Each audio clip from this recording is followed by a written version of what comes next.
Colline, ah oui, c'est toi qui as lancé Tu m'as le... demandé, enfin, tu m'as demandé l'autorisation et moi j'ai dit oui, oui, oui.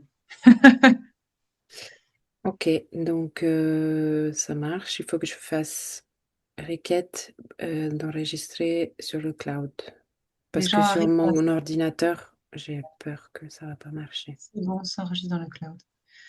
Bonjour à tous, Donc à je... qui nous rejoignent. Ah, Pardon. Donc juste un petit réglage sur l'enregistrement. Francesca, du coup, tu disais ça s'enregistre sur le cloud. Moi, j'ai vu un message apparaître comme quoi ça s'enregistrait sur le cloud. donc c'est ok, je le laisse en place. Je touche Oui. pas. Ok. Hop. Bonjour à tous ceux qui nous rejoignent. On va attendre encore quelques minutes. Bonjour. 9h. Bonjour Delphine, bonjour Muriel, Laetitia, Laurence. Vous voyez bien mon écran ou pas? Ouais, Oui. Bonjour. Oui, moi je vois bien. Super. bienvenue à ce nouveau webinaire. Le premier webinaire finalement que l'on fait dans le cadre de la Coupe de France et la Coupe du monde du potager. On est très heureuse et très heureux de vous accueillir aujourd'hui. Et peut-être qu'en guise d'introduction, voilà, n'hésitez pas à vous installer confortablement, à prendre un petit thé, un petit café, un verre d'eau, que vous soyez à l'aise pour ce temps qu'on va passer ensemble. Cette heure et quart qu'on va passer ensemble, plus exactement. En tout cas, toute l'équipe est très heureuse voilà, de passer ce temps ensemble. Je suis avec Colline, Francesca et Lionel de l'équipe. Et on va tranquillement attendre que les autres s'installent. Vous pouvez commencer, si vous le souhaitez, comme le font Laurence et d'autres, à écrire dans le chat. Et si vous voulez, vous pouvez nous écrire, comme c'est inscrit sur la slide, votre prénom, le lieu d'où vous êtes connecté et la météo qu'il fait chez vous, parce qu'il y a quand même des zones géographiques très différentes qui devraient être réunies aujourd'hui. Donc n'hésitez pas, en guise de petite présentation, à écrire ça dans le chat pour qu'on puisse savoir un petit peu d'où vous venez et où vous êtes. C'est dans quelle disposition.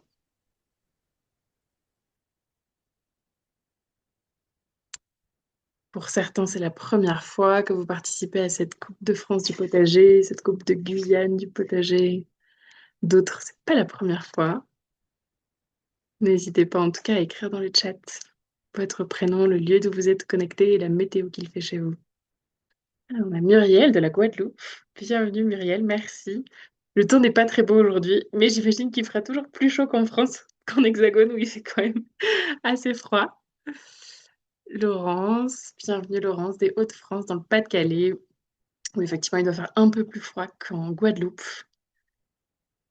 On a Muriel également, cette fois-ci d'Alsace, avec un temps assez nuageux. Moi, pour tout vous dire, je m'occupe de la partie Amérique latine de cette Coupe du Monde. Je suis basée en Colombie, mais contrairement aux apparences, il fait froid ici aussi. Donc je me rallie à tous ceux qui sont dans un temps plutôt hivernal. Laetitia des Hauts-de-France du Pas-de-Calais, bienvenue Laetitia. Merci de nous rejoindre à 19h heure hexagone, 15h me semble-t-il pour la Guadeloupe, si c'est à peu près sur le même fuseau horaire que la Guyane. Bienvenue à tous, comme je disais, n'hésitez pas à prendre voilà, un temps pour vous installer confortablement. C'est un moment voilà, qui se veut être pour vous aussi, dans lequel on met l'intention de vous soutenir dans cette aventure que sera la Coupe de France du potager. Donc vous sentir à la fois soutenu, accompagné et puis en même temps faire partie de cette grande famille qui dépasse les frontières, qui est celle de la Coupe du monde du potager. Bienvenue Karine de Martinique. Ah, il est 14 heures chez vous. Ok, merci de vous connecter. On a aussi Delphine de Jaunet-Marigny dans la Vienne. 8 degrés, un peu de soleil. Ah ouais, on n'est pas tous sur les mêmes fuseaux horaires. Ok, bienvenue à toutes, à tous. C'est le premier webinaire de ce grand cycle. On va en faire un autre qui aura lieu début février et puis un autre en avril qui sera dédié à l'alimentation saine. Et Lionel, notre expert, qui nous dit qu'en Auvergne, il fait pas très chaud, il y a de la neige pas loin en montagne. Bienvenue. Donc, cette semaine, on a proposé 2 créneaux. On essaie vraiment de jouer avec les fuseaux horaires de façon à arranger tout le monde. Aujourd'hui, c'était un fuseau horaire qui se voulait plutôt favorable justement à la partie Martinique, Guyane, Guadeloupe. Et demain, il y aura l'équivalent de ce webinaire. Ce sera exactement le même qui aura lieu à, à 12h30 heure hexagone. Bonsoir, on a Armel du jardin de Victor à Torcy en Seine-et-Marne, où il fait un temps pluvieux aussi. Bah voilà, on espère ramener un peu de chaleur et de convivialité dans ce moment qu'on va passer ensemble. Donc bienvenue à toutes et à tous. On va peut-être doucement démarrer en attendant pendant encore quelques minutes l'arrivée des prochains participants. En tout cas, on a un petit tour d'horizon entre la Guadeloupe, les Hauts-de-France, l'Alsace, la Martinique, l'Auvergne.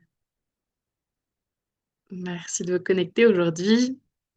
Et je propose qu'on démarre doucement ce premier cycle de webinaire avec la slide suivante. Et bonjour Cyril de la Guyane, vous avez réussi à vous connecter, génial. Bienvenue, bienvenue.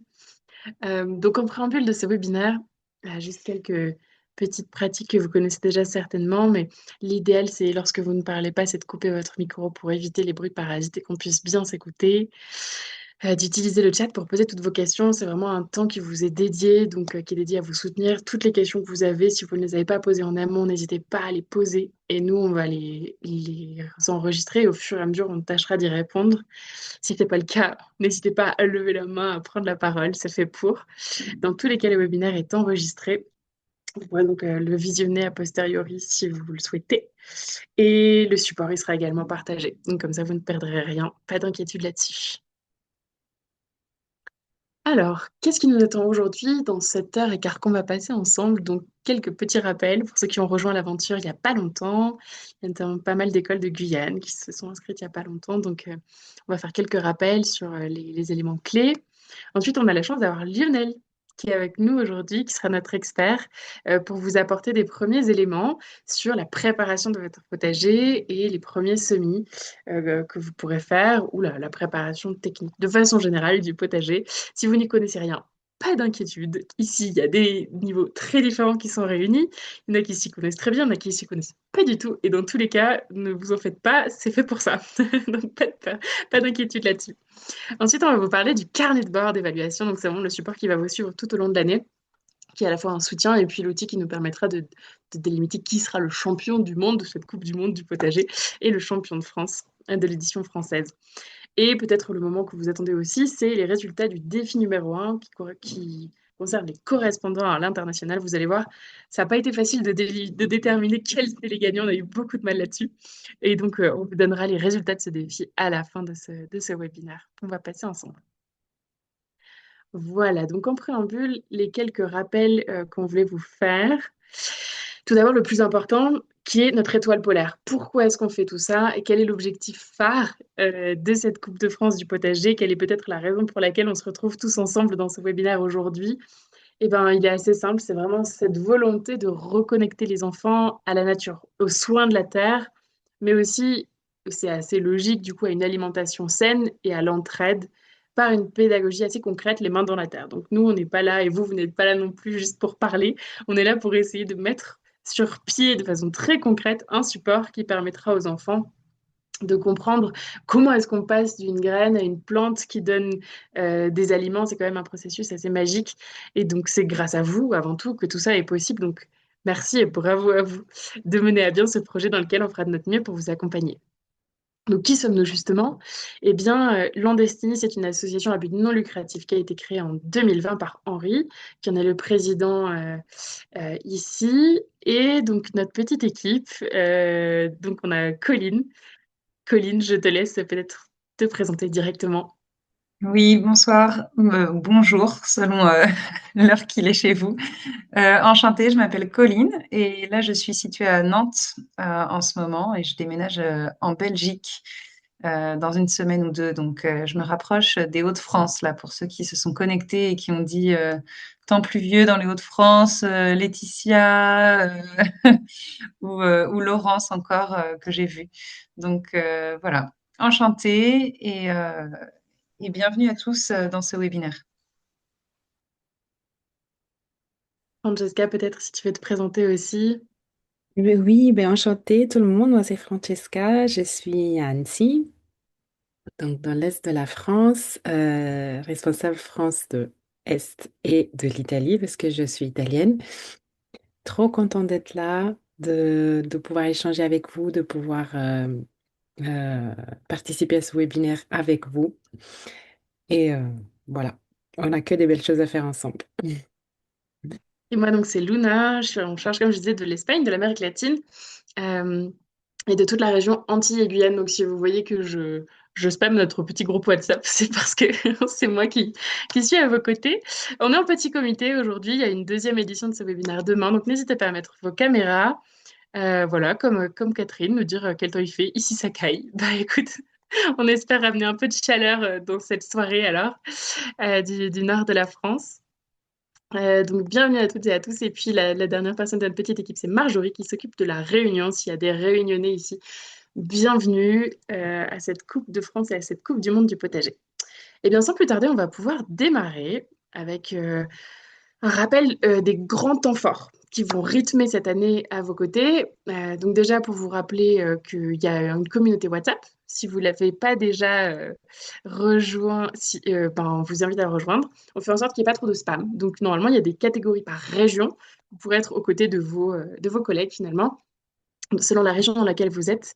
On a également un drive partagé avec toutes les ressources qui sont à votre disposition pour être vraiment soutenu en matière d'outils pédagogiques dans cette coupe. Donc, si vous ne l'avez pas, n'hésitez pas à nous le redemander. Il est assez facile normalement d'utilisation, mais si vous avez des soucis, on est là pour vous accompagner. Et puis, de façon générale, on va avoir donc 3 grands webinaires qui vont rythmer cette année. Le premier aujourd'hui, qui est la préparation du jardin. On ne fait pas l'insulte de mettre l'hiver au jardin. On sait qu'il y en a qui sont pas du tout en hiver. Comme nous disait Cyril, il fait chaud en Guyane. On aura le deuxième webinaire le 5 février 2026. Celui-ci s'appelle À vos graines, donc il permettra de soutenir encore plus la lancée des premiers semis. Et enfin, le troisième webinaire sur l'alimentation végétale qui aura lieu le 2 avril. Et enfin, on va vous remettre le carnet de bord à la suite de ce webinaire-là. Ce carnet de bord est le support qui nous permettra de vous évaluer et finalement de voir quels sont les potagers qui sont les gagnants, même si simple fait de participer est déjà une victoire en soi. Il faudra le rendre donc le 29 mai, vous serez prévenus.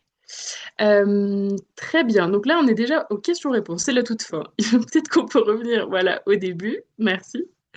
Donc si tout ça est clair en matière de chronologie, on va pouvoir démarrer sans plus tarder sur l'accompagnement de Lionel qui est notre expert qui va donc vous expliquer comment est-ce qu'on prépare son potager. On reviendra sur les correspondances plus tard. On voit qu'il y a Catherine qui dit qu'elle adorerait aller en Guyane. Peut-être qu'il y a des correspondances qui sont propices à mettre en place. Je laisse sans plus tarder la parole à Lionel pour qu'il commence sur son expertise, le partage de son expertise. Bonsoir tout le monde. Voilà, je suis avec vous avec grand plaisir hein, pour essayer de répondre au mieux à vos questions, essayer de vous faire un petit peu toucher du doigt et comprendre un peu qu'est-ce qui se passe dans le jardin, comment ça fonctionne. Hein. Donc n'hésitez pas si vous avez des questions hein, à les noter, on y répondra après. Hein. Donc de quoi va-t-on parler concrètement aujourd'hui hein? Déjà, alors c'est vrai qu'on parle de l'hiver au jardin. L'hiver au jardin, c'est alors je sais que voilà, on a un projet qui est vaste, mais il y a toujours une saison un petit peu creuse dans un potager. Hein. Donc ici en métropole, c'est plutôt l'hiver. Dans d'autres régions, c'est un petit peu différent, mais c'est un moment propice pour définir son projet potager pour l'année. Hein. C'est-à-dire que un potager, ça se réfléchit. On fait pas, on se lance pas comme ça à l'aventure. Il y a un certain nombre de choses à prendre en compte Et c'est assez facile en fait de préparer son projet. Qu'est-ce qu'on va faire? Eh ben, par rapport à tout ce qui vous est proposé dans la coupe, eh ben, il va y avoir des orientations un petit peu plus vraiment très potagères. On va faire des légumes, on va être vraiment sur l'alimentation. Après, ça va être un peu plus peut-être la biodiversité. Hein, donc la biodiversité, c'est important, on en parle beaucoup. Bah, qu'est-ce que c'est? Comment on peut l'aider? Comment on peut la faire venir? Comment on peut faire en sorte que tout se passe bien? Euh, voilà, donc on a mis un petit peu les items des grandes familles qui sont dans ce qu'on va vous demander, entre guillemets, dans la coupe. Hein, et donc vous allez retrouver ici, eh ben, voilà, quel est votre projet potager pour l'année? Et ça, c'est important de le définir, c'est même primordial. Avant toute chose, avant de commencer, il faut définir son projet. Donc, une fois qu'on a défini son projet, on va dire, bah, cette année, on va vraiment s'axer sur le potager. On a vraiment décidé de faire pousser des légumes, ou on avait décidé de faire de la biodiversité, etc. Mais, quoi qu'il en soit, à un moment, il faudra préserver et préparer son sol. Parce que le sol, bah, c'est la base de tout. Donc le sol, c'est lui qui va nous faire vivre, c'est lui qui nous fait vivre. Faut savoir que le sol est souvent malmené et souvent négligé également. Hein, on parle de réchauffement climatique, bah, les sols qui sont maltraités, entre guillemets, sont responsables pour à peu près 15 à 20%, on estime, hein, 15 à 20% de problèmes liés au réchauffement climatique, bah, c'est parce qu'on ne préserve pas nos sols. Hein, il y a une vie dans le sol et il y a une énorme biodiversité. Donc préparer et préserver son sol, c'est important. Eh ben, voilà. Donc, là, on va continuer un petit peu sur tout ça, comment on prépare son jardin. Donc une fois qu'on a défini son projet, bah, soit on démarre de zéro. Donc là, il va y avoir encore plus de choses à prendre en compte, mais pas tant que ça. Hein, donc, on va penser, si vous démarrez de zéro, bah, l'emplacement du potager, c'est important. Alors, pourquoi c'est important? Parce qu'un potager doit pouvoir procurer à chaque plante une orientation idéale. Donc, orientation idéale, ça va être certaines plantes vont aimer être en plein soleil, donc plutôt à l'ombre, d'autres bah, moitié-moitié. Donc, on va essayer de trouver un endroit, eh ben, si possible, où il y a du soleil, mais où il y a aussi peut-être un petit espace à l'ombre. Hein, donc, l'emplacement du potager ne doit pas être négligé. Si c'est au soleil toute la journée, il y aura des contraintes. Si c'est à l'ombre toute la journée, il y aura des contraintes. Donc l'emplacement du potager est vraiment important. Après, comment on va le mettre en place, son potager? Donc ça peut être des bacs à partir des matériaux de récupération, hein, c'est ce qu'on a marqué, pneus, palettes. En Guyane, on fait des abatis, hein, donc c'est-à-dire qu'on va un petit peu utiliser une partie de ce qu'il y a dans la forêt pour faire pousser son potager. Et après, ben, il faut voir avec, par exemple, les communes hein, pour apporter de la terre, du paillage, démarcher les entreprises locales aussi. N'hésitez pas vraiment.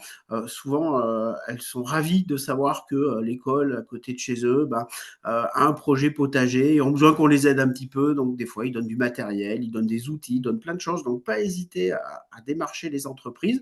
Et puis, les fermes équestres qui vont vous fournir du broyat, du paillage, enfin, tout un tas de choses dont vous aurez besoin.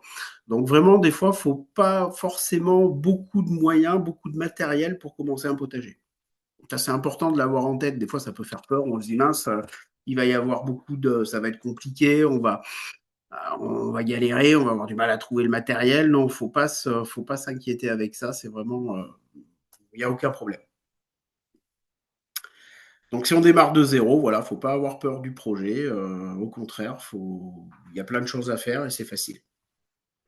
Et peut-être un petit point en complément de ce que tu dis, Lionel, pour rassurer tout le monde. Ce qui est génial dans cette Coupe du Monde et Coupe de France du potager, c'est vous, parce que vous avez plein de ressources à partager les uns avec les autres. Donc, c'est pour ça qu'on a créé cette communauté WhatsApp, des petits groupes régionaux ou géographiques, parce que ce sont des grandes régions hein, parfois. Mais n'hésitez pas en fait à partager, que vous soyez expert en la matière ou que vous ayez trouvé une petite astuce, une ressource pédagogique intéressante à partager aux autres. C'est fait pour ça. Ouais, tout à fait. Tu as tout à fait raison de préciser ça. Et c'est vrai que le jardin, il y a des règles, mais il y a aussi beaucoup de choses qu'on apprend en pratiquant. parce que dans chaque région, c'est différent. Dans chaque endroit, même dans une région donnée, c'est très variable. Et donc, c'est la richesse, hein, souvent, les jardiniers entre eux. Hein, pourquoi il y a des associations de jardiniers? C'est justement pour partager tout ça. Donc, ça fonctionne très, très bien. Voilà, donc pour ceux qui démarrent de zéro, pas de souci. Alors, le plan du potager. Alors, c'est quelque chose qui est très important. Euh, pour moi, le premier outil du jardinier, c'est un crayon et une feuille. Parce que faire un plan de son potager, c'est visualiser ce qu'on va faire. Et c'est vrai que c'est très très important. Et ça peut être en plus quelque chose de très ludique, hein, parce que comment on va faire notre potager, comment on va l'articuler, qu'est-ce qu'on va mettre, où on va le mettre, et ça c'est important. Et de le visualiser à travers un plan, c'est très très important. Parce que au-delà du plan, il faut anticiper plein de choses. Il faut anticiper la rotation des cultures. Parce que on peut pas cultiver certaines plantes tous les ans au même endroit pour des problèmes de maladie, pour des problèmes d'appauvrissement de sol, pour tout un tas de choses. Il y a aussi les associations de culture. Il y a des plantes qui se tolèrent et puis d'autres qui se tolèrent pas du tout, hein. Donc, il y en a qu'on peut mélanger et puis il y en a, non, faut les isoler. Donc, faut tenir compte de ça aussi dans son plan. Et puis, le rôle de chacun au potager, qui fait quoi? Par exemple, il peut y avoir une équipe qui va être plus sur faire pousser les légumes, une équipe qui va être plus sur les fleurs, hein, c'est très important, sur l'ornement. D'autres qui vont être plus sur la biodiversité. Qu'est-ce qu'on fait pour attirer des insectes, des oiseaux, etc. Donc voilà, tout ça, c'est très très important de le visualiser. Ça permet d'un petit peu comprendre comment on va faire fonctionner son jardin et qu'est-ce qu'on va y faire exactement. Et ça, c'est important. C'est le premier, ça peut paraître anodin, mais c'est vraiment la première opération qui est importante à faire. Euh, tous les grands jardins, qu'ils soient potagers, qu'ils soient ornementaux, ont été créés à partir d'un plan. Donc, il a fallu toujours faire un plan. Tous les grands jardins ont un plan au départ. Et les maraîchers font des plans où ils vont mettre leur rotation de culture, qu'est-ce qu'ils plantent, où ils le plantent, etc., etc. Donc ça, c'est très, très important à pas négliger. Et en plus, c'est un bel outil pédagogique. On peut faire plein de choses autour de ça.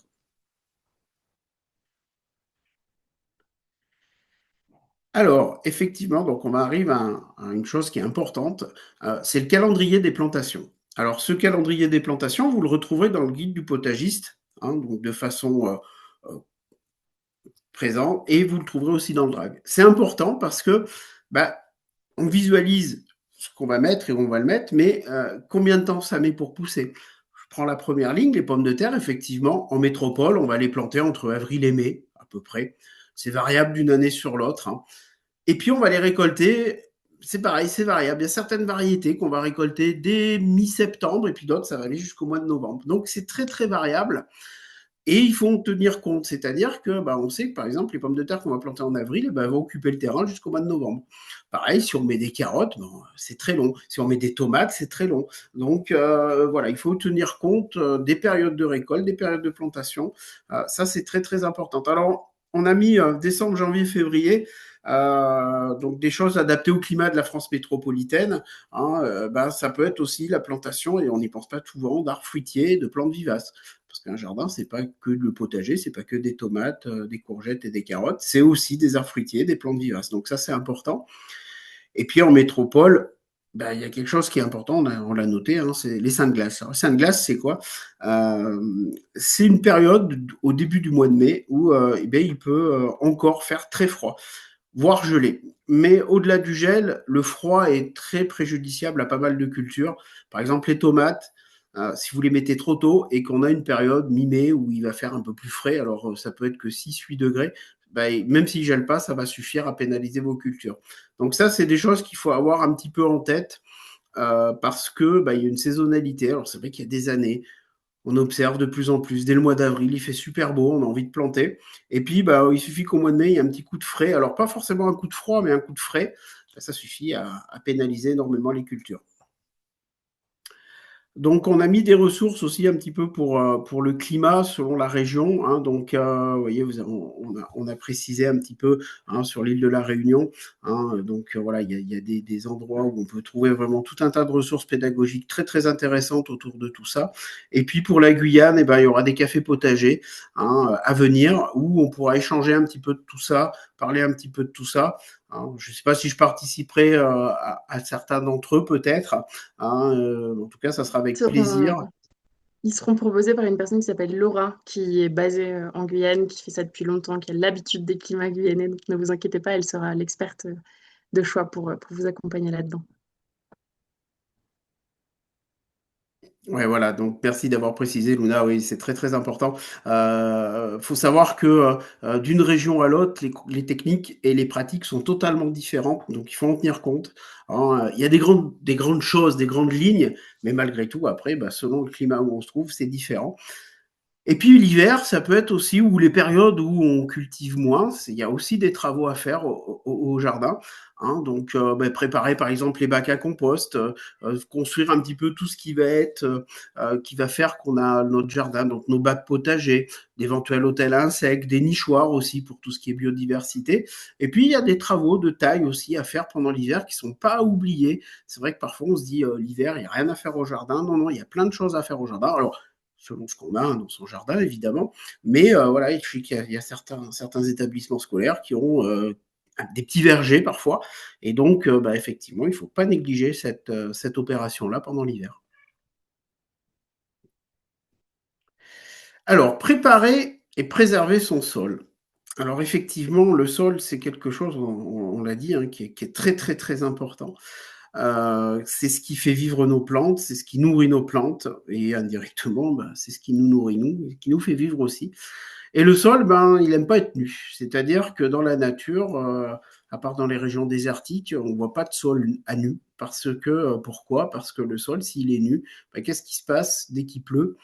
Dès qu'il y a des précipitations, et ben, tout est lessivé dans le sol, c'est-à-dire les éléments minéraux qui sont importants pour les plantes sont lessivés par la pluie.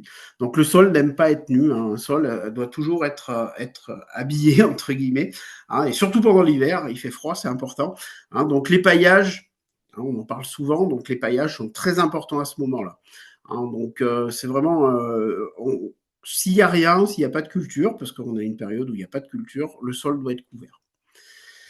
Alors après, pour identifier un petit peu son sol, alors on va passer rapidement parce que c'est un petit peu technique, mais ça vous permet de quand même de comprendre certaines choses. Donc la texture, c'est la granulométrie des éléments. Donc en fait, c'est ce qu'il y a dans le sol, c'est-à-dire plus ou moins de ça, plus ou moins de cailloux. C'est les éléments qui ne vont pas changer votre sol. La texture d'un sol est assez difficile à faire changer. Et ben, il y a des tests à réaliser un petit peu pour pouvoir comprendre un petit peu cette texture du sol. Donc ça, vous les retrouverez dans le Drive, hein. Il y a tout un tas de petites choses, des petits ateliers, des petites choses rigolotes à faire, où on peut justement apprécier la texture de son sol. La structure, c'est un petit peu différent, ça va être la façon dont tout ça va se mettre en harmonie, hein. C'est-à-dire que tous ces éléments minéraux, le sol, sableux, les cailloux, les bouts de matière organique, tout ça, et ben c'est ce qui va faire la structure de sol. Donc ça va être comment ils vont s'associer les uns avec les autres. Alors il y en a où ça fonctionne, il y en a où ça fonctionne moins bien. Et c'est là où on a mis les amendements. Les amendements, eh ben, c'est toute la matière organique que l'on va amener à notre sol, et c'est cette matière organique qui va structurer notre sol et le rendre fertile. La base, si vous voulez, pour notre sol, la base, c'est vraiment la matière organique. Sans matière organique, un sol, eh ben, il s'appauvrit, il n'est pas fertile ou moins fertile. Voilà. Donc, si on veut avoir un sol le plus riche possible, c'est vraiment les amendements, les apports de matière organique. Alors, ils sont variés, on va les voir un petit peu, qui vont rendre notre sol fertile. Hop. Voilà. Donc les paillages, on en a parlé, on revient un petit peu dessus. Donc les différentes sortes de paillages, ben, ils sont très variés les paillages.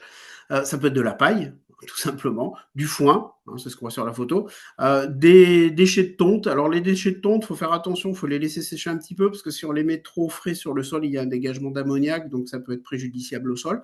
Tous les broyats, donc on voit, hein, c'est ce qu'on appelle communément aussi le BRF, bois raméal fragmenté. Donc c'est des morceaux de bois qu'on a broyés, donc qui sont des très très bons paillages.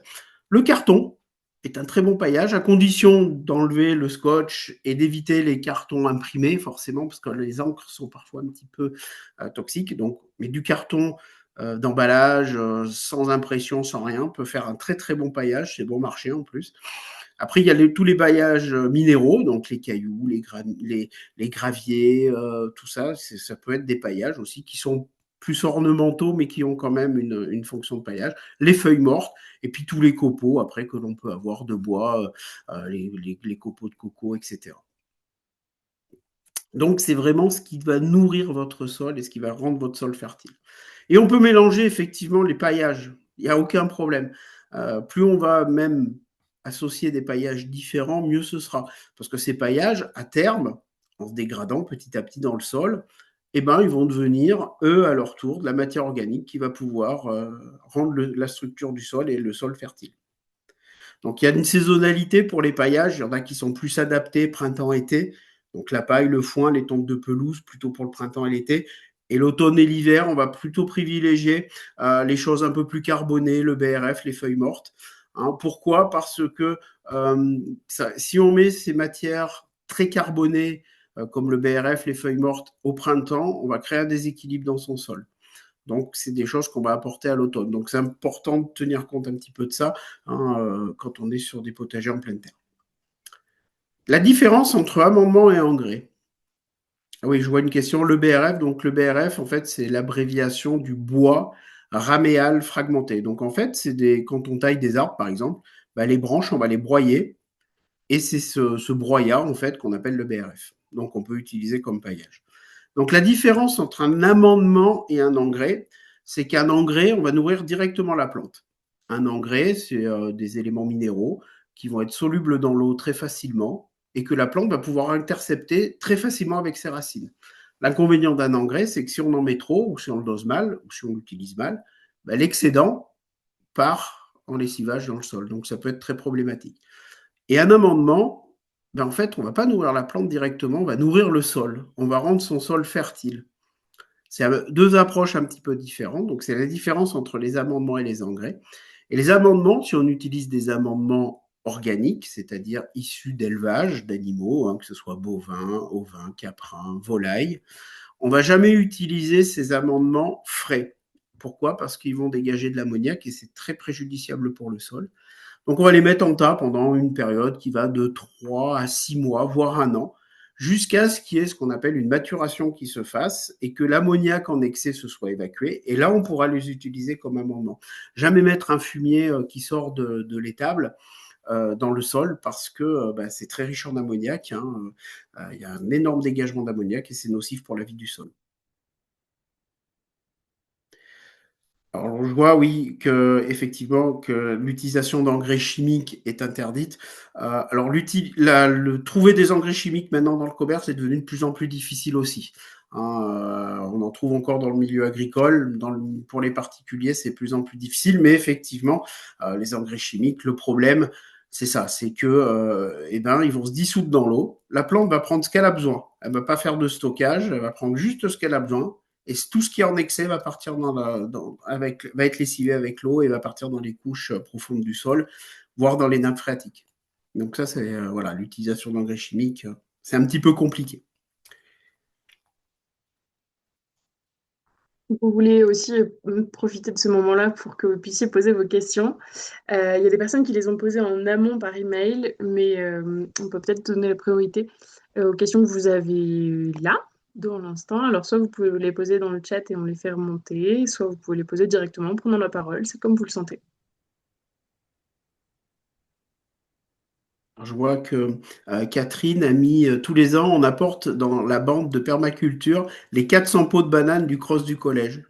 Voilà, donc ça, c'est un amendement hein, qui est parfaitement utilisable, il n'y a aucun problème. Donc ça, c'est de la matière organique qui va se décomposer lentement dans le sol et c'est très, très riche. Hmm. Mais c'est très, très bien. C'est très, très bien de faire cet apport-là. Pendant que Peut-être vous que je préparez peux, vos questions, effectivement, Colline peut prendre la suite avec les questions qu'on avait par ailleurs. je peux lancer le bal des questions si vous voulez, avec une question qui nous a été posée par le collège Jean Monnet. dans les Hauts-de-France. Il demande ceci: nous souhaiterions utiliser les productions du potager en cuisine pour la restauration scolaire. Vers qui se tourner pour effectuer les contrôles obligatoires du sol? Alors, j'ai pas mal, j'ai été obligé de me renseigner un petit peu sur les aspects un petit peu techniques de tout ça. Alors, faut savoir que tous les produits utilisés en restauration collective, hein, donc dans les cantines des établissements scolaires, sont soumis à tout un tas de réglementations et déjà il doit y avoir une traçabilité. Donc, cette traçabilité, elle implique effectivement qu'on ait pris ces légumes vers un producteur agréé. Cependant, il existe quand même une dérogation où on a le droit d'utiliser les légumes du potager de l'école. Alors, le contrôle du sol n'est pas obligatoire. Alors, il faut savoir que si on est sur une ancienne friche industrielle, on va éviter de faire pousser des légumes, effectivement, parce qu'il peut y avoir des problèmes de rémanence de produits chimiques. Après, il n'y a aucune obligation. Il faut savoir que ce n'est pas obligatoire de contrôler son sol avant de faire du potager. Même un maraîcher n'est pas obligé de fournir des analyses de sol prouvant que dans son sol, il n'y a pas de produits chimiques. Cependant, il faut savoir qu'il engage sa responsabilité. Le producteur engage sa responsabilité. Donc, si on utilise les légumes qui sont produits dans l'école, il y a ou le chef d'établissement ou il y a quelqu'un qui engage nécessairement sa responsabilité là-dessus. Il faut savoir que pour avoir des soucis de rémanence de produits chimiques dans le sol, il faudrait vraiment produire des légumes sur un endroit très, très, très, très pollué. Et en général, c'est des endroits où on ne construit pas d'école dessus. Et après, on peut s'affranchir aussi des méthodes de culture en pleine terre en utilisant des potagers carrés où on va ramener un substrat qui est sain, entre guillemets. Si on a à faire des contrôles au niveau du sol, c'est très onéreux. C'est pour ça que très peu de producteurs le font. Recherche des polluants, c'est très très compliqué, ça coûte très très cher. Le mieux, c'est de s'adresser à la Chambre d'agriculture pour avoir un petit peu les adresses des organismes agréés à faire ces contrôles-là. Mais il faut savoir que, en fait, c'est toujours pareil. Tant que tout se passe bien, il n'y aura aucun contrôle, il n'y aura aucun problème. C'est le jour où il y a un souci. Voilà. Et le jour où il y a un souci, il faudra qu'il y ait quelqu'un qui soit responsable. Donc, souvent, dans une école, malheureusement, ça peut être le chef d'établissement. Voilà. Donc, il faut avoir ça en tête. Cependant, à ma connaissance, des problèmes de toxicité de légumes parce qu'on les a produits sur des terres totalement infertiles, faudrait vraiment que le sol soit vraiment terrible, terrible, terrible, terrible. Et franchement, en général, les écoles ne sont pas construites sur d'anciens sites industriels ou d'anciennes décharges de produits chimiques, normalement. Mais bon, On espère. Et donc, quand même faire attention, voilà. Il y a toujours une notion de responsabilité. Après, cela dit, il y a beaucoup d'écoles qui utilisent les légumes ou qui dégustent les légumes qui sont produits dans les écoles, hein. Il n'y a aucun problème. Oui, il y a d'autres qui ont des utilisations assez originales. Il y a quelqu'un qui nous dit Oui, que c'est ça. le chef n'utilise que la mangue pour faire des Virgin Morito le jour de la pré-rentrée. Pourquoi pas? Voilà, c'est une utilisation. D'autres encore, moi j'ai visité une école dans laquelle ils ont fait un potager qui est spécialement dédié aux aromatiques, aux plantes aromatiques, qui le relie aux émotions. C'est un très beau projet. À chaque fois, avant de planter, ils demandent aux élèves quelles sont les émotions qu'ils ont envie de semer. Et ils les autorisent à utiliser, quand il y en a un qui a mal à la tête, à utiliser des infusions de menthe, par exemple. Donc voilà, ça dépend des écoles. D'autres, ils permettent aux élèves de ramener certains des légumes chez eux pour que les parents puissent cuisiner ensuite les légumes qui ont été récoltés. Et j'ai trouvé ça hyper émouvant parce que ça crée beaucoup de fierté à la fois de la part des enfants, évidemment, mais de la part des parents aussi, qui prennent beaucoup de plaisir à cuisiner ces légumes. Et après, ils s'envoient des photos des plats sur le groupe WhatsApp des parents. Voilà, il y a différentes manières de valoriser la production. Il y en a d'autres qui disent qu'il faut qu'ils plantent de la canne à sucre pour le rhum. Voilà, Oui, après, oui, on peut être oui, créatif, effectivement, hein. c'est possible après. Donc, effectivement, voilà, il y a des réglementations européennes par rapport à tout ça, hein. Donc, toujours être prudent, effectivement. Vaut mieux être trop prudent que pas assez. Mais voilà, il n'y a pas de certification obligatoire pour faire des potagers dans les établissements scolaires. Super, merci Lionel pour cette réponse. Je vois Laurence dans le chat qui pose une question. Dans les magasins de jardinerie, ils vendent du bactériosol. Qu'est-ce que c'est et est-ce utile? Alors, c'est un amendement organique. Alors oui, qui peut être utile. qui est relativement cher. Alors, on l'utilise, il me semble, le bactériosol, plutôt pour les gazons et parce qu'en fait, c'est un amendement qui est en micro-granulés et donc il va se disperser rapidement sur la surface du sol. Donc, je sais que c'est beaucoup utilisé dans les golfs. Ils utilisent beaucoup ça dans les golfs. Donc, c'est un engrais naturel, c'est 100% naturel, utilisable en agriculture biologique. Par contre, c'est un petit peu cher, je crois, quand même, il me semble. Alors, mais il me semble que c'est un petit peu cher. Franchement, après, si vous voulez acheter en jardinerie des amendements plutôt à un prix plus modéré, vous avez tout ce qui va être la gamme de produits. Alors, je fais pas de pub pour une marque, mais on en parle souvent. Et il y a des marques, c'est ce qu'on appelle l'or brun. Souvent, on voit ça en jardinerie, c'est or brun, c'est une marque. Et donc, il y a plein de produits qui sont similaires. Il y a aussi des fumiers qui sont en petites billes desséchées qu'on va remettre dans le sol. Voilà. Après, en termes, pour avoir des produits pratiques à utiliser, si on n'a pas le choix, effectivement, il y a toute cette gamme de produits-là. Pardon. Mais le bactériosol, oui, c'est bien, mais c'est un peu cher. Alors, je vois dans les questions. Alors, Doit-on oui. fabriquer pour créer une serre pour les tomates, par exemple? En Guyane, non, non, je pense pas qu'il y ait besoin de serre en Guyane. C'est juste, en fait, il faut juste faire attention, c'est la durée du jour, hein, c'est la photopériode des plantes qui joue. En fait, hein, quand on cultive, il faut faire attention à ça. Des serres, non, parce que la tomate, pour pouvoir pousser, a besoin d'une température minimum au SMI de 16-17 degrés. En Guyane, je pense qu'il n'y a pas de problème particulier. C'est plus l'excès d'eau peut-être qui peut la gêner à certains moments de l'année hein, que la chaleur. Hein. Pas besoin de serre. Les serres, ça va plutôt être si on est en métropole pour faire des semis, pour les protéger un petit peu du froid, parce que beaucoup de plantes pour germer ont besoin quand même de... Ouais, donc là, le soleil de 6h à 18h30, ouais, ça fait... Nous, on n'a pas ça en ce moment.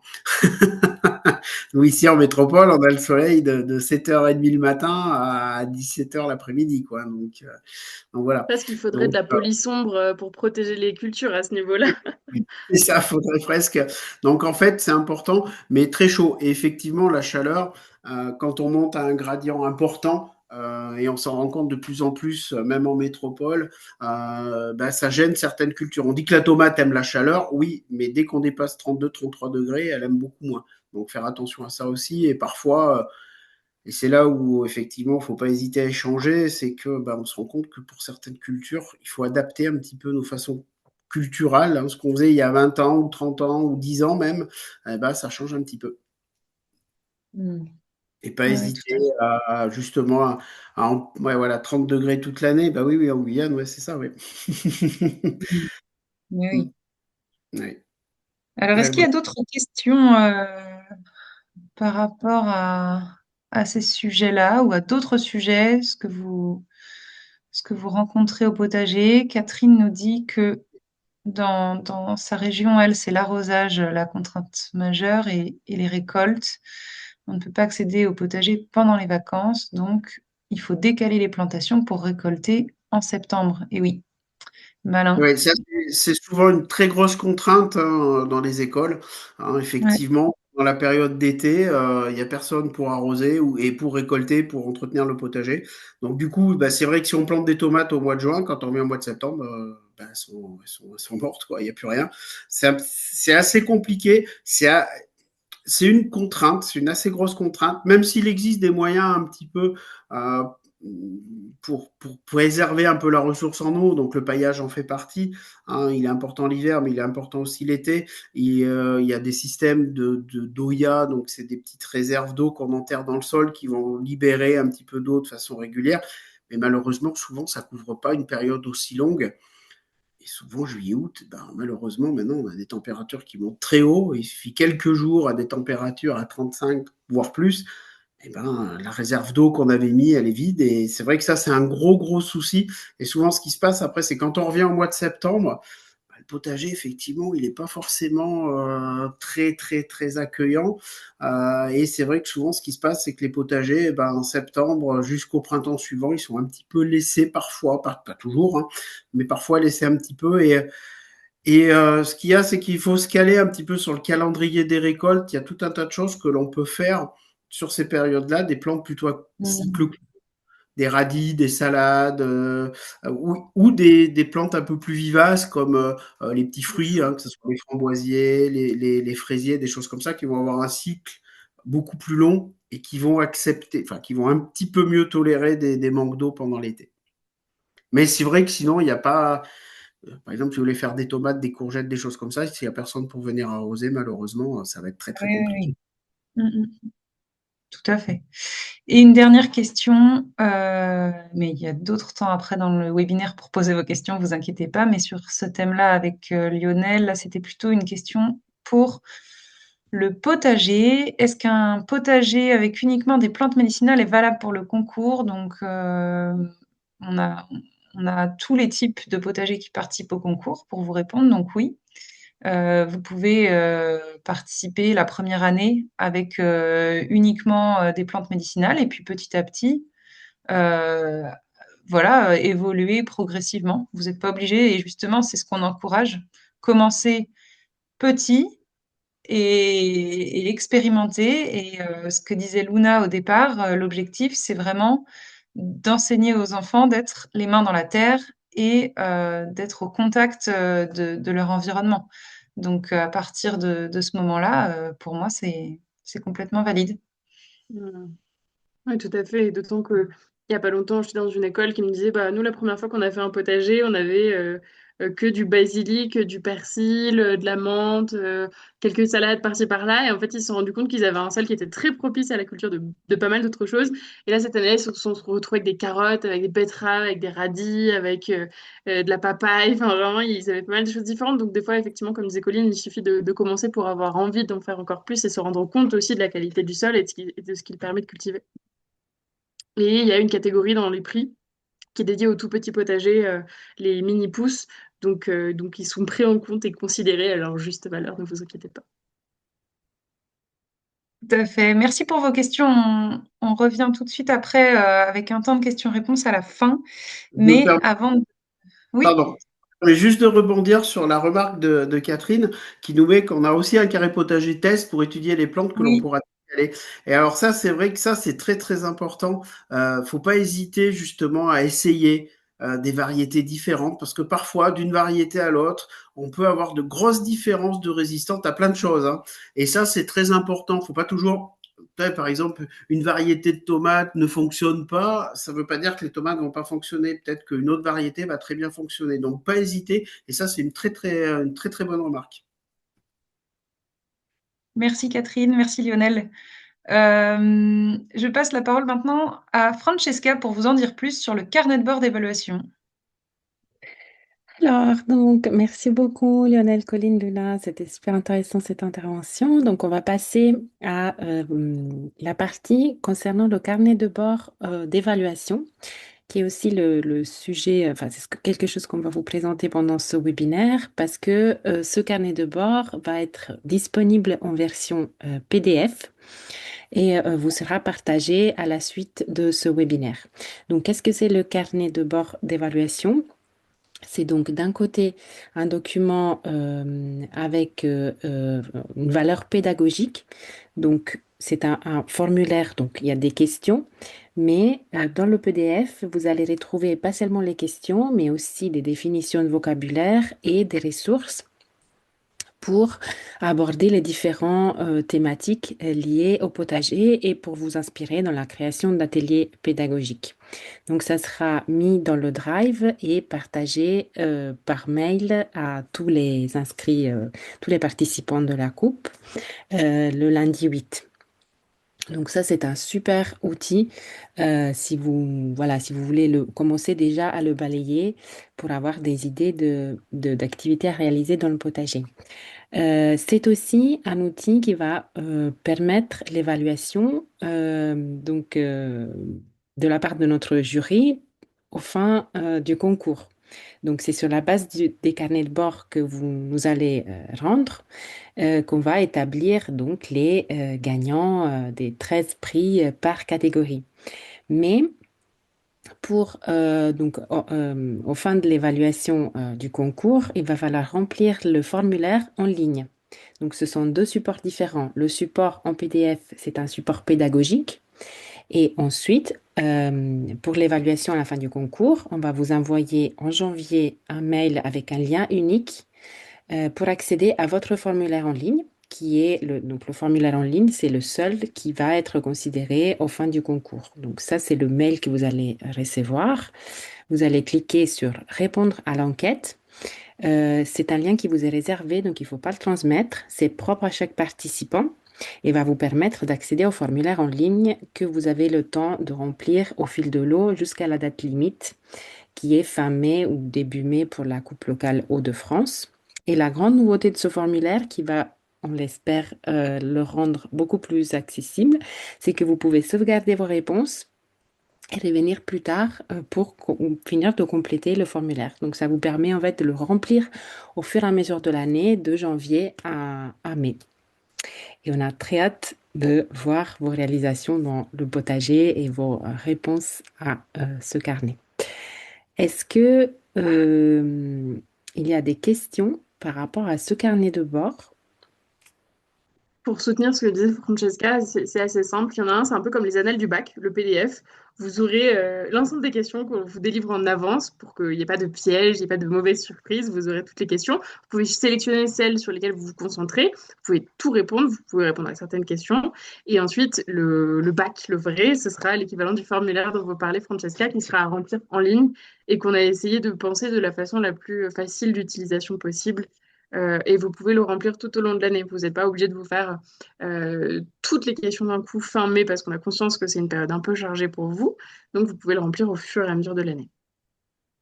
Si on file la métaphore, c'est le contrôle continu quoi, du bac. C'est ça. Mm. Même si il faut pas se dire que voilà, c'est sans pression. C'est quelque chose qui est là pour vous accompagner. Si vous voyez que toutes ces thématiques, ça fait trop pour vous cette année, que vous voulez peut-être vous concentrer sur répondre à une thématique en particulier, bah, feuilletez le PDF, regardez un petit peu, et puis faites votre choix ensuite sur là où vous voulez répondre.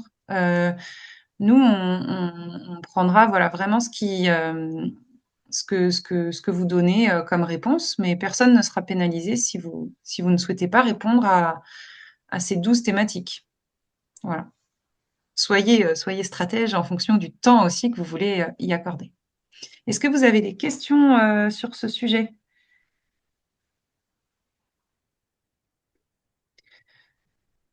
N'hésitez pas, par la suite, on va continuer, mais si d'autres questions vous viennent, ça sera avec plaisir pour vous répondre. Et je pense qu'il y a peut-être des questions qui viendront aussi une fois que vous aurez le document sous les yeux. Alors, le moment que vous attendez peut-être, l'instant défi.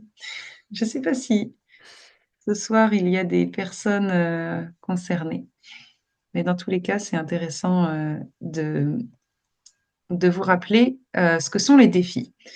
Donc, Luna vous l'a dit au tout début, il y a 3 grands webinaires avant chaque voilà, période de vacances scolaires pour la métropole, mais voilà, c'est à peu près en février le prochain, le 5 février, il me semble, même précisément. Mhm. Et ensuite, début avril.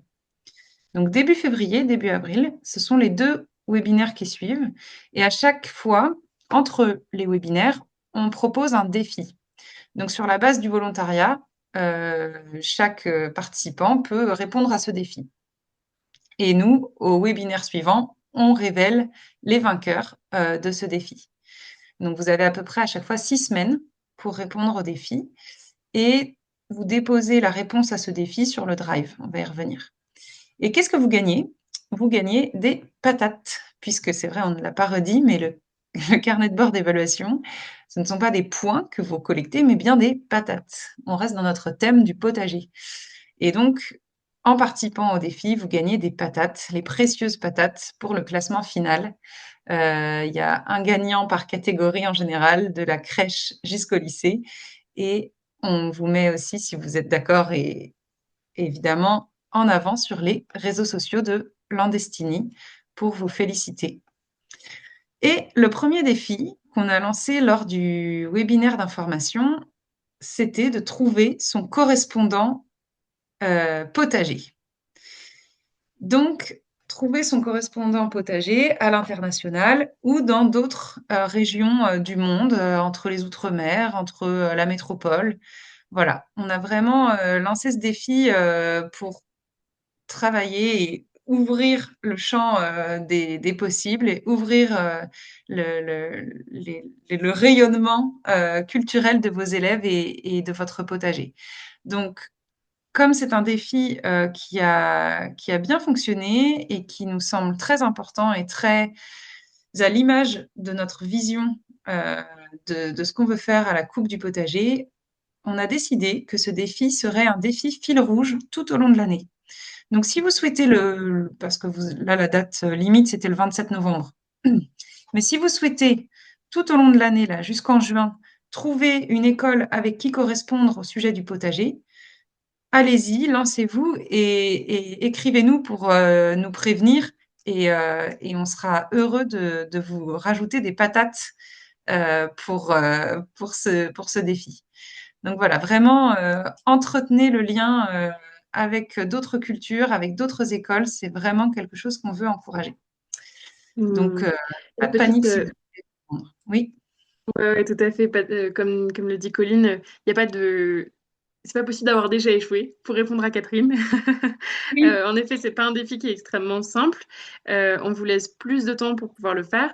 Il y a des écoles qui ont trouvé des correspondants via des forums qui sont dédiés à ça. Je crois que Colline t'avait suggéré un lien aussi pour trouver des oui, correspondants à l'étranger. D'autres qui ont fait ça de façon plus simple, qui sont allés sur des groupes, des groupes Facebook même, je crois, dans des pays qui les intéressaient, avec des langues qui les intéressaient, en sachant que sur la communauté de WhatsApp, il y a plusieurs régions différentes, donc c'est peut-être aussi une piste. L'idéal, c'est de trouver un autre établissement quelque part dans le monde. Et en tout cas, sachez que toute personne qui participe et qui trouve un correspondant gagne de facto 10 patates bonus par rapport à tout le formulaire qui décompte les points. Et les lauréats qu'on va vous présenter maintenant gagnent 15 patates. C'est quand même notable. Donc, on voulait vous le souligner. Et effectivement, on vit quand même, je pense que ça n'aura échappé à personne, une période qui est quand même de plus en plus polarisée, où les relations humaines ne sont pas évidentes.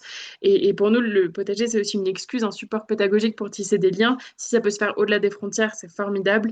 Moi, j'ai eu la chance de pouvoir visiter des écoles qui sont inscrites. Là, il y a eu une sorte de petite explosion des inscriptions en Colombie.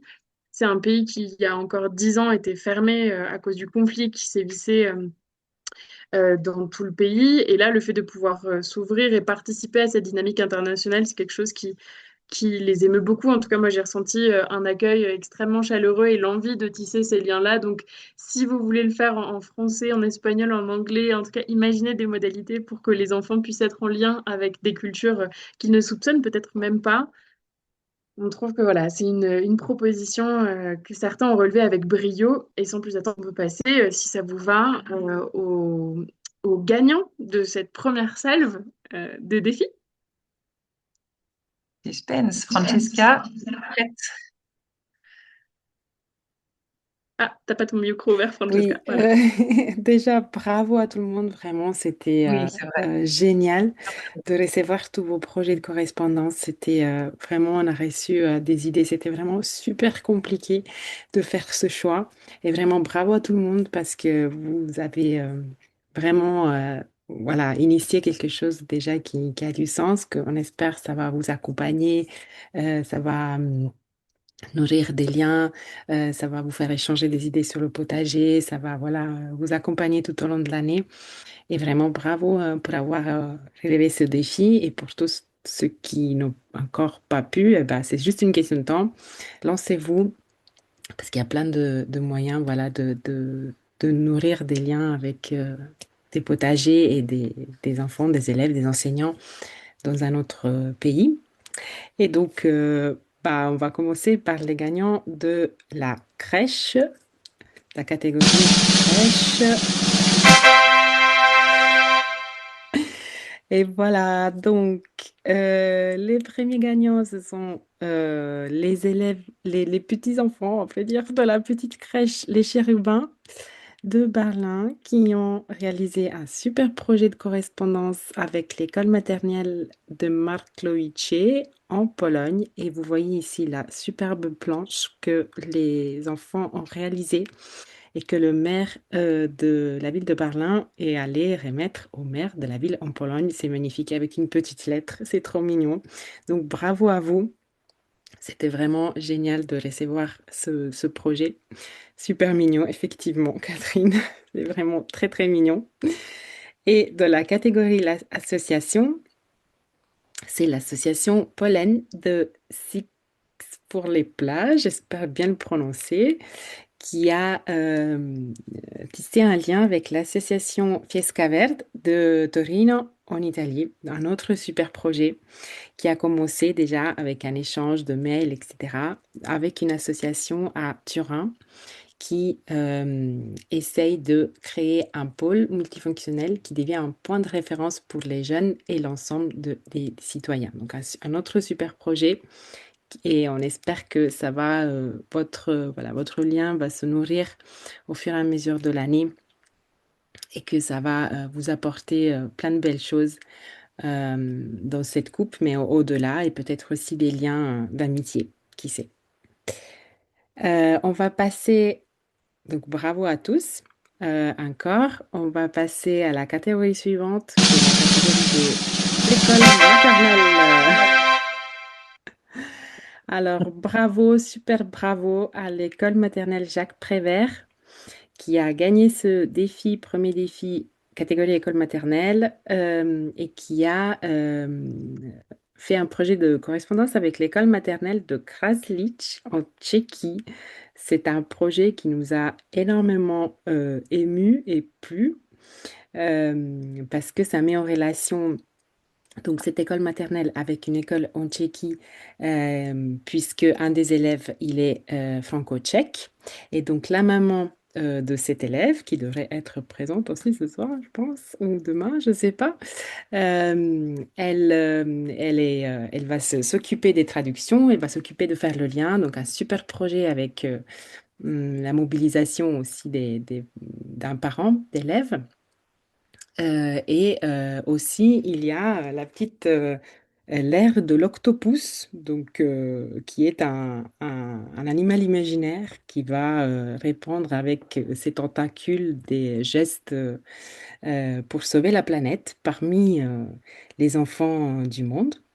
Donc cette ère de l'octopus va être chantée par les petites élèves de l'école Jacques Prévert et de l'école en Tchéquie qui s'est aussi inscrite à la Coupe du monde du potager. Fantastique. Donc bravo, bravo, bravo à vous. Et aussi bravo aux écoles maternelles qui ont participé. Donc vous avez oui, effectivement, Colline Octopus, c'est un jeu de mots avec l'animal octopus qui est la pieuvre en anglais, je me rends pas compte.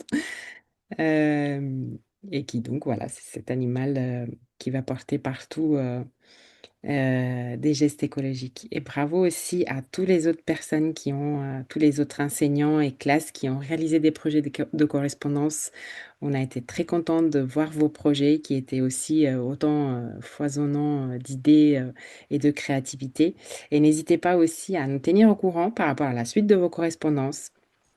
C'est super de vous suivre et on est très contente que vous ayez commencé, débuté ces liens. On passe à la Pour la suite. catégorie suivante.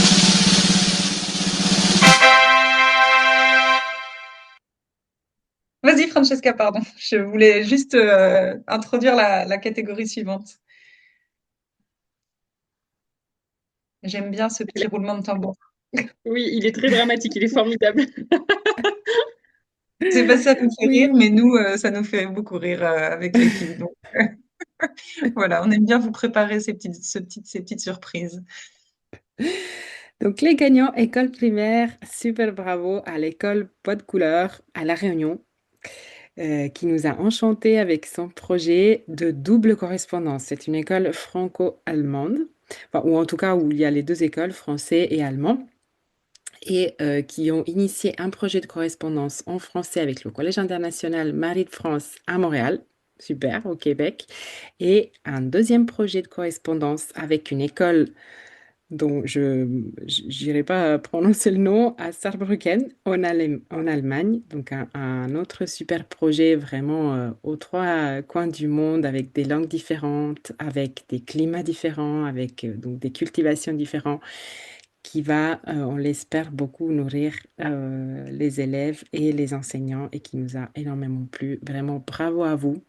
C'était vraiment super chouette de lire votre projet et c'était particulièrement difficile de choisir le gagnant parce que toutes les autres écoles ont été vraiment, vraiment super, vraiment formidables. On a lu des projets super beaux, mais malheureusement, il a fallu choisir. Donc bravo aussi à toutes les autres écoles à La Réunion, en Guyane et en France métropolitaine qui ont participé à ce défi. Vraiment bravo à vous, qui ont tissé des liens avec des autres établissements à l'étranger ou dans d'autres territoires d'outre-mer ou en France métropolitaine, etc.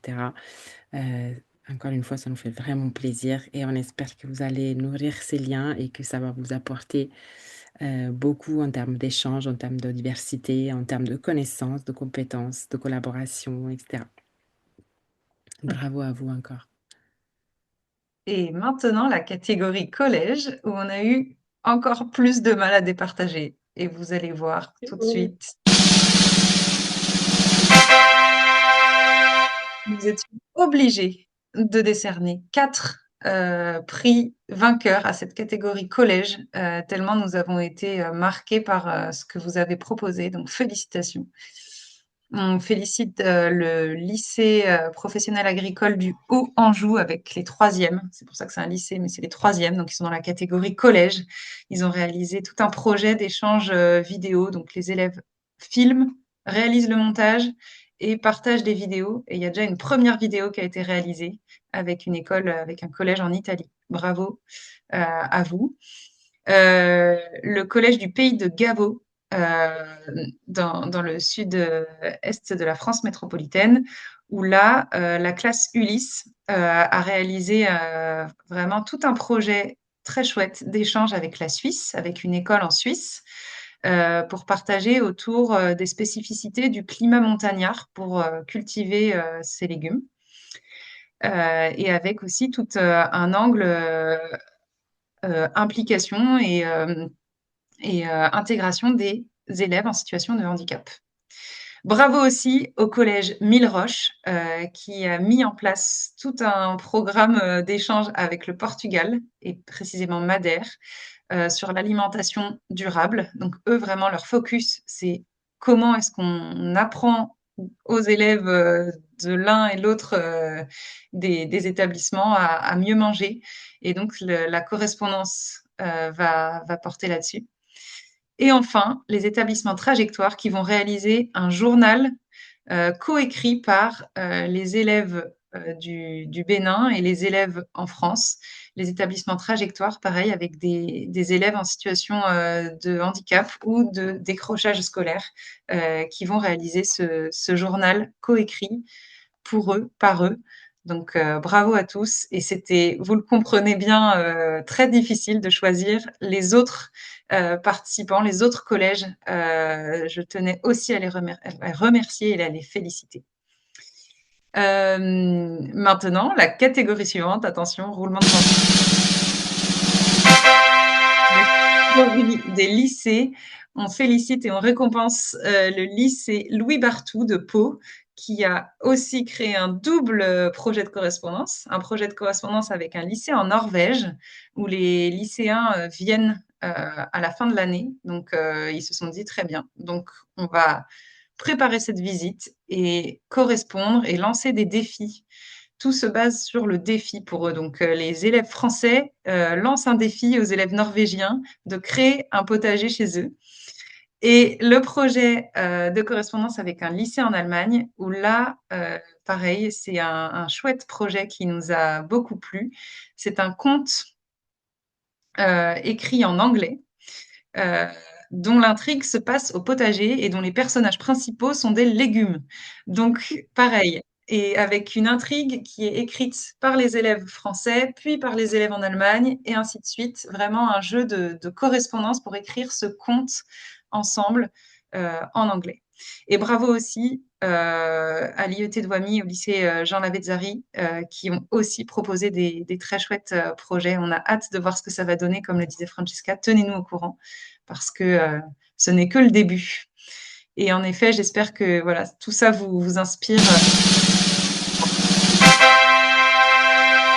Bon, voilà, pour le plaisir d'entendre une dernière fois ce petit son. Je passe la parole à Francesca pour vous présenter sans plus tarder le défi suivant, en sachant que voilà, ce défi, encore une fois, il reste tout au long de l'année, donc n'hésitez pas à prendre des bonnes idées, à piocher des inspirations là dans ce que vous avez entendu. Il nous reste 5 petites minutes ensemble, après on vous libère, mais c'est important Oui. de vous présenter le prochain défi qui, on l'espère, sera un peu plus facile peut-être. Mm. Francesca, c'est à toi. Alors, donc, on espère voilà, que ce défi numéro un vous a plu. Donc, on vous propose le défi numéro 2 qui va donc rythmer le temps de ce webinaire au webinaire prochain. Ce défi, donc, qui est en début février. Et ce défi s'appelle Présenter votre potager réel ou imaginaire. Et l'objectif du défi, c'est donc vous nous présenter votre potager, donc en mobilisant votre sens de l'observation, votre créativité, les connaissances, etc. Un peu en lien avec ce qu'on a vu aujourd'hui avec Lionel. Mais il se peut que ce potager soit le vôtre, soit celui réel que vous allez réaliser, ou que ça soit complètement imaginaire, donc complètement inventé. Et on vous invite vraiment à être le plus créatif et libre possible. Donc le format, il est plus que libre. Ça peut être un dessin, ça peut être un schéma, ça peut être un plan, une maquette, même un récit, ça peut être aussi un texte. Donc vraiment, essayez d'être le plus possible créatif et de vous inspirer aussi si vous voulez, par exemple, de la littérature, de livres, de films, de dessins animés, de jardins que vous voyez autour de vous, des jardins qui existent ailleurs, etc. Vraiment, donnez libre cours à votre créativité. Vous pouvez utiliser la langue française, vous pouvez aussi utiliser une langue étrangère. Donc, toutes les compétences qu'on va mobiliser, qui peuvent être mobilisées, ce sont la créativité d'un côté, mais aussi les mathématiques, si vous voulez les inclure, les langues étrangères, les arts visuels, et puis tout le vocabulaire qui est, toutes les connaissances qui sont autour du potager. Pour donc petit aspect pratique pour donc rendre votre défi, il va falloir compléter le document type que vous trouvez toujours dans le Drive. Ne vous inquiétez pas, le lien du Drive, on va vous le renvoyer avec toutes ces explications. Et puis de mettre aussi votre réponse, donc sous format, le format que vous avez choisi, toujours dans le Drive, dans le dossier qui va correspondre à votre catégorie. Donc dans le Drive, vous allez trouver les différents dossiers par catégorie, donc crèche, école maternelle, école primaire, etc. Vous allez mettre là-dedans votre document type et votre présentation de potager. Et super important, il va falloir que vous renommiez votre document avec cette nomenclature défi 2, le nom de votre école et votre nom. Et comme ça, on ne va pas se perdre, on va savoir que voilà, la présentation du potager, c'est la vôtre, qui est celle de votre école et qui est celle de, voilà, avec votre nom et c'est celle que vous proposez. Donc ici, vous avez le Drive, l'espace où il va falloir déposer vos réponses. Donc vous voyez, il y a différentes catégories. Le document type à remplir, c'est celui-là. Et c'est ici que vous nous allez donner vos renseignements, mais aussi nous parler un tout petit peu des autres disciplines que vous avez, des disciplines, voilà, des matières que vous avez mobilisées pour réaliser ce défi. Et on passe ici aux critères d'évaluation de ce défi-là, parce que 50% de l'évaluation va être basée sur la mobilisation des matières scolaires pour la réalisation de ce défi. Donc que ce soit par exemple les mathématiques, les arts plastiques, la littérature, le français, les langues étrangères, tout ce que vous voulez. D'autant que ça soit voilà, riche et que ça permette au potager de inclure aussi les autres disciplines, c'est-à-dire d'enseigner dans le potager, que le potager soit un support pédagogique. Et puis l'autre 50%, ça sera la créativité et la richesse des éléments représentés. Donc c'est pour ça qu'on vous invite d'être vraiment le plus créatif possible. La date de limite de restitution, c'est le jeudi, donc c'est une semaine avant le prochain webinaire, donc c'est le 29 janvier 2026, puisque le prochain webinaire sera le 5 février 2026. Donc c'est là où on aura les résultats, voilà, comme aujourd'hui. Et encore une fois, c'est un défi basé sur la participation volontaire. Si ça vous inspire, si vous avez moyen de le réaliser, on sera super content de recevoir vos réponses. Mais voilà, c'est une activité volontaire. Et ensuite, petit rappel des documents, un petit résumé des documents partagés après le webinaire, donc que vous allez retrouver dans l'espace Drive, que certains de vous connaissent très bien parce qu'ils ont participé au défi. Et dès le 8 décembre, donc lundi prochain, on va vous envoyer un mail avec le lien du Drive partagé. Et dans le Drive partagé, vous allez retrouver en premier lieu le carnet de bord d'évaluation dans sa version en PDF. Donc, c'est le document, le support pédagogique dont on a parlé tout à l'heure, avec les questions avec lesquelles vous pouvez vous inspirer pour des activités au potager. Le support de présentation de ce webinaire et l'enregistrement des webinaires. Et puis les consignes du défi numéro 2, donc le slide que vous avez tout à l'heure, et le document type à compléter pour répondre aux défis, et aussi le dossier où mettre les défis. Et dans le Drive, c'est toujours le même espace Drive qui vous est dédié. Vous allez quand même retrouver le guide du potagiste, donc un super outil pédagogique qui donne pas mal d'infos pour démarrer et pour bien démarrer son potager, puis le règlement de la Coupe de France et de la Coupe du Monde, et puis tous les supports et les enregistrements des webinaires qu'on a déjà fait, donc du webinaire précédent. Voilà, il nous reste Voilà. 3 petites minutes. Si vous avez des questions, c'est encore possible. C'est fait pour ça.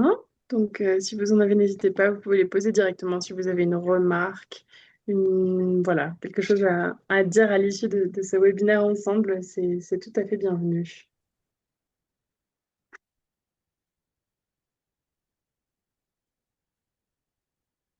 Non, ça semble assez clair pour tout le monde, il semblerait. Voilà, en tout cas, effectivement, pour ce défi-là, on vous laisse, on vous fait toute confiance et toute confiance dans votre créativité.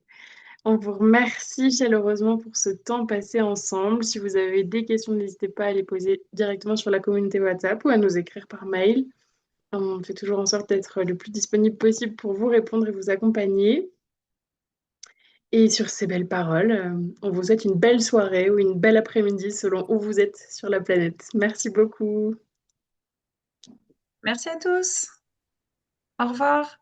Merci à tous. Bonne fin de soirée. Merci. Merci, bonne soirée.